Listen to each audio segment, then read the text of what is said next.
এই ভিডিওটা বিশেষভাবে আপনার জন্য যদি আপনি একজন প্রবাসী বাবা হন আর আপনার মেয়ের বয়স 4 থেকে 12 বছরের মধ্যেই হয়।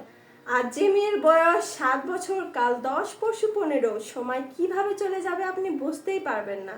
কিন্তু আপনি কি জানেন সমাজ ওর জন্য কিভাবে বদলাচ্ছে? রাসূলুল্লাহ সাল্লাল্লাহু আলাইহি ওয়াসাল্লাম বলেছেন, লজ্জা ঈমানের অঙ্গ, অথচ এই সমাজের লজ্জা মানে পিছিয়ে থাকা। খোলামেলা পোশাক মানেই যেন মডার্ন। আপনার ছোট্ট মেয়েটি যদি এই মডার্ন ফ্যাশনে বড় হয়, তাহলে বড় হয়ে কি ওর মধ্যে লজ্জাবোধ থাকবে?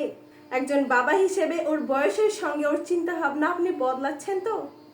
বোরকা মানে জোর নয়, বরং ভালোবাসা দিয়ে শেখানো, তুমি আলাদা, তুমি একজন মুসলিম, তুমিই গর্বের যোগ্য। আমাদের বেবি বোরকার কম্বো সেট এমনভাবে ডিজাইন করা যেন ও নিজেই পরতে পারে ও আরামে থাকতে পারে। দেখবেন ও নিজেই বলবে, আমি আমার পোশাক নিয়ে গর্বিত। আর এই পোশাকটাই হয়ে উঠবে তার চরিত্র গঠনের প্রথম ধাপ। আপনার ছোট্ট রাজকন্যাকে ইসলামের আলোয় বেড়ে ওঠার অনুপ্রেরণা দিতে আমাদের বোরকা, রেডি হিজাব, ইনার ক্যাপ ও নোজ নিকাব সহ বেবি বোরকার ফুল কম্বো প্যাকেজ উপহার দিন, যা তার জন্য শালীনতা, আরাম, নিরাপত্তা ও আত্মমর্যাদার প্রথম শিক্ষা। আমাদের এই কম্বোটি অর্ডার করতে নিচের সেন্ড মেসেজ বাটনে ক্লিক করুন অথবা স্ক্রিনে দেখানো নাম্বারে ইমো অথবা হোয়াটসঅ্যাপে এখনই কল করুন।